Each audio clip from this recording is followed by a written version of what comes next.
Time to talk to the former Nationals leader, Barnaby Joyce. He's now the Shadow Minister for Veterans Affairs. To take us there, here was Keith Pitt explaining who else knew about Scott Morrison being signed into his resources portfolio.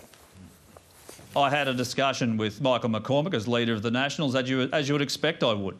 I had a particular view, but Michael was the leader. It may have occurred in a meeting that Michael was at with all of us, including the PM and his representatives, or it may have been a separate discussion. I'm working my way through what is a very complex diary, as you can imagine. But we certainly had that discussion. Michael was certainly aware. Barnaby Joyce, welcome to the program. You're welcome, David. All right, well, 2 months after Scott Morrison was signed into the National Party-held resources portfolio, you became the Nationals leader. You took over from Michael McCormack. When were you told about this arrangement?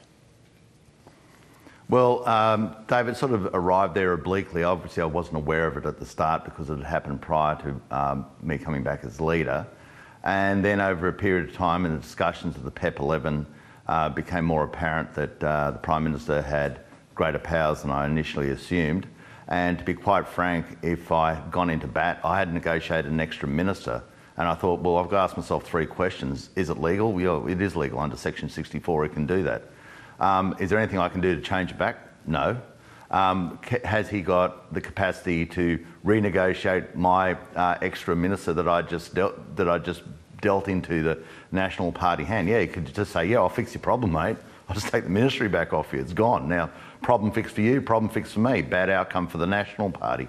But I'm listening to this, and this is starting to want it to wear bonga for lunch. You know, a long journey to an unlikely outcome. There's a little bit of hyperventilation coming into this, and I understand the insiders as a political program is focused on it, but they're not focused on this at the checkout at IGA, and they're probably more focused that Mr. Bowen has changed the laws on vehicle standards and now we're going to pay more for 4-wheel drives in country areas. That affects them. But, you know, what are we talking about? It was legal. Does people think that the Governor-General is that stupid that he wouldn't have had legal advice? Of course he would have had legal advice. Are they able to do this? Of course they can do it. They can do it under Section 64. And when people talk about them being sworn in, I'm not quite sure what they do. I think it's just negotiations between the PM&C and the Governor-General and signing of a document. The only documents I've seen signed by the Governor-General. Let me come back then to when you found out. So did the Prime Minister at the time, Scott Morrison, actually tell you? Is that how you found out? No, it didn't work like that, David. It's probably worked in over a period of times because the PEP 11 thing was alive.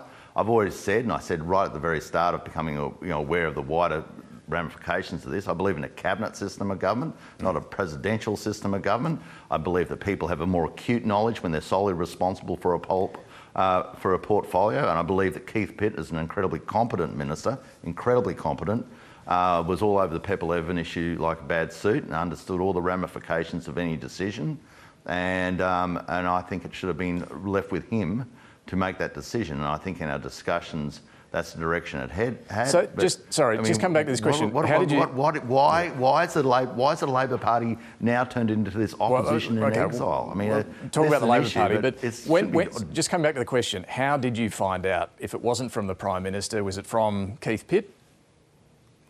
No, it was sort of over a period of time, and the conjecture around PEP 11 and someone must have told you that. Someone must have said your minister is actually not the decision maker. It didn't really work like that. So how did it work? It didn't really work like that. It worked over a period of time, David, where the Prime Minister got to a position, Scott Morrison got to a position and said, well, I can overrule him. And on any decision, to be quite frank... Did you say how? How can you overrule the minister? Yeah, well, you could... Well, he had said that he was sworn in, but you just take a decision back to cabinet. So he did say he was sworn in as the minister. Look, and I'm not being evasive. I just can't quite remember exactly where sort of that final statement went. Hang on. You can't remember the Prime Minister saying to you, your National Party minister is being overruled. I believe he did, right? Right. But if you said, tell me exactly the time and place, I believe he did, right? So you believe Scott Morrison did? I believe he did, but it didn't. It happened over a sort of a period of time, and it came into place before my time. Right. It was not my decision. You came into the leadership, though, that I had been dealt. Yeah, you came into the leadership, though, basically telling your colleagues you'd be tougher as the National Party leader. You find out over a period of time that suddenly Scott Morrison, the Liberal Prime Minister, is encroaching on and effectively sidelining, overruling, taking the power away from your National Party minister. Hang on. What did you do about it? How did you react? Well, I had negotiated an extra minister which we were not entitled to. I had another person on ERC which we were not entitled to. So this was a trade-off. I negotiated more staff for the National Party which we had not entitled to. We brought about one of the biggest deals in looking after regional Australia in the history of Australia. So you thought it was a fair deal? You thought this was a fair deal, a fair trade? Well, I'm repeating the answer, David, I gave to you before.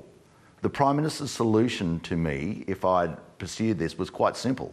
He just took away the portfolio that we weren't entitled to and took us back to the number we were entitled to. He would have the portfolio back and we'd lose all power. I mean, logically, think of it yourself. And I didn't do this decision. These were the cards I had been dealt with. And I was but you were the National Party. You became the National Party leader. So I just want to be clear here. So I'll put it to you. What would you have done? What would you have done? Would you hand it back? Well, I'm not the National Party leader. I wasn't seeking to be the National Party leader. Let me ask you again. Would you have handed the portfolio back? Well, it's not. Would you have handed the portfolio back? It's not for me to answer the questions. Well, I wasn't the National Party leader. I put it to you hypothetically. It is a good question then. That was the choice I had, David. Okay. Just to be clear on this, you felt you would lose the extra ministry and staff and so on if you pushed back on Scott Morrison taking this portfolio. David, I didn't feel. I was absolutely certain that would have happened. He said that, did he? Negotiated an extra portfolio. No, he didn't. No, he didn't. David, so why were you certain? Don't be so obtuse. You can work these because, David, I've been in politics about 18 years, mate. I know how it works. Okay. So and now we're hyperventilating about it. Listen to your panel. You're going off the dial. It's not the issue that you think it is out there. There are other things that are permeating. The nuclear debate's gone off the table. We should be manufacturing small modular reactors. They want a manufacturing industry. Barnaby Joyce. Manufacture them. In the future, they'll be ubiquitous. They'll be all across the world. I'm not suggesting they're not issues. This, though, is a fundamental principle of our Westminster system. Who is the responsible minister? Who was the responsible minister? Who was the responsible minister for resources? Well, it would have ultimately, it really still remained with Keith. It was the PEP 11 decision, David. But who was the responsible minister on that decision? Keith, I've just gave you the answer, mate. You don't listen to it the first time I said. It was ultimately Keith. It's Keith Pitt on basically everything. It was the PEP 11 decision. Don't ask me a third time. Well, I'm still confused. Was it Scott Morrison or Keith Pitt? Well, it's not. There's nothing There's nothing confusing about it, David. Listen to me. Keith Pitt was the minister.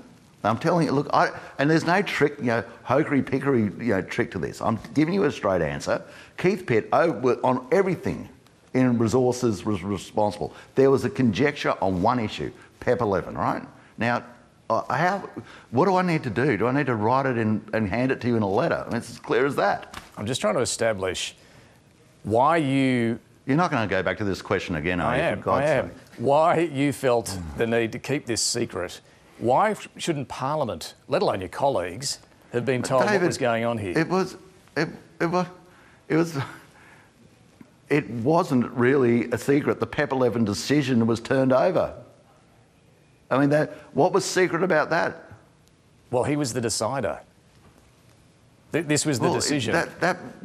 It was quite evident that the minister, Keith Pitt, had a different view to the Prime Minister, and the Prime Minister gave the announcement. You go back through your file footage, mate. You'd see the press conference. The Minister is meant to be the decision maker on this project. We were not told who the decision maker was, or we didn't know that Scott Morrison was actually the Resources Minister. Why shouldn't Parliament and the public have been told this? Ultimately, Cabinet can make any decision about any issue if they wish, right? You can take a decision back to Cabinet. That's not and relitigate it if that's what you want to do. That's not what you want to do. You saw the Prime Minister up the coast with Lucy Wicks over his shoulder. I think there was someone else, and he actually gave the announcement, David.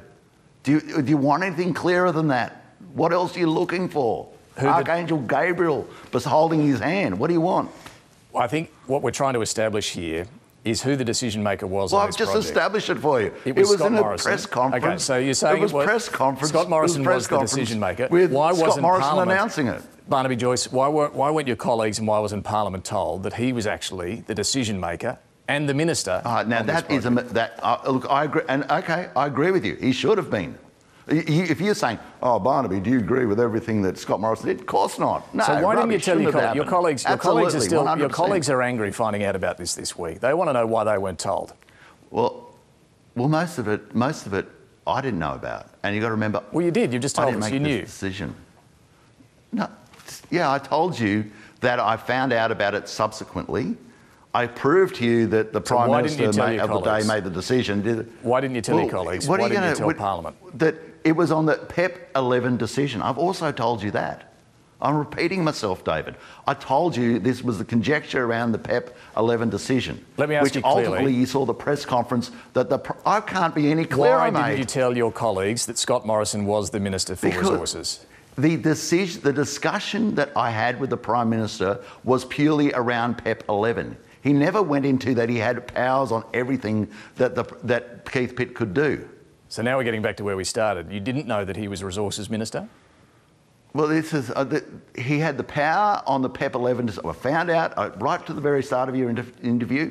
I said over time and obliquely, I found that he made me informed that he could basically override the PEP 11 decision. Because he was Minister? Which obviously means no, he never said that. Okay, so you never knew that he was the Minister for Resources? He never said to me, I was the Minister for Resources. He never said that to me, okay? So did you think, did you at any point wonder how on earth can he make this decision? The power rests with the Minister for Resources.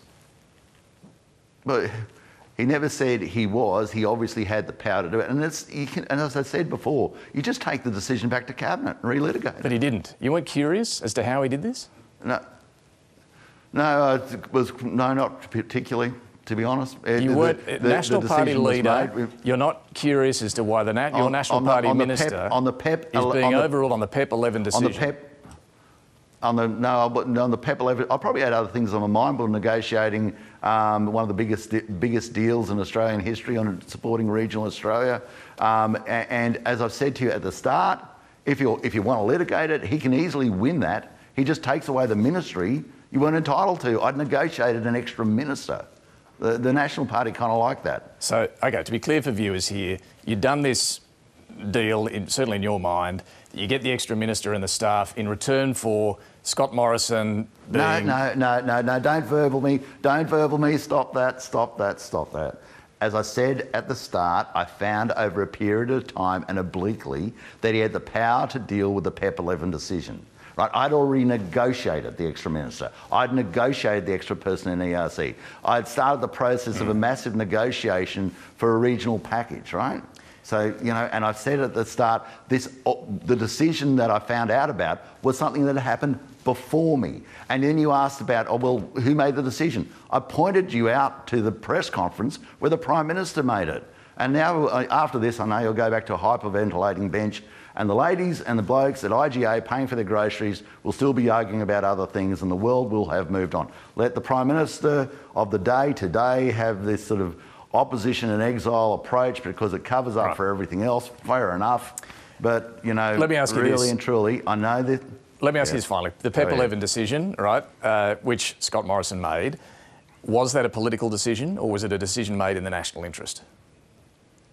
Well, that's a question for the Prime Minister, isn't it? What do you think? The person at the press conference, I think that we should be bringing in small modular reactors before the rest of the world develops them. And just on like PEP the motor 11, car, was this a decision in the Liberal Party's interests or the national interest? Well, that's a decision. That's a discussion you can have with them. I'm going to worry about fuel prices, the fact that Chris Bowen has completely reneged on a pre-election promise on vehicle standards, on looking after, trying to make sure we don't tax our last two oil refineries. I've got a lot of things to worry about rather than. Just get him on Insiders. You're a capable bloke. Right? You've been around the job for a year. I'm going to leave you with this question one more time. Did you know he was Resources Minister, Scott Morrison? How many times do you want to ask me this, Dave? This is like the 7th time. I told you, I didn't know when I came in because the decision was made before me. There was no distinct conversation that happened obliquely over a period of time. It only revolved around the Pepperleven decision. The Pepperleven decision ultimately was made by the Prime Minister. It's on file. You can watch it yourself. There's a press conference. What else do you want? All right, Barnaby Joyce, we'll leave it there. Thank you for joining us this morning. Good on you, David. See you later, mate.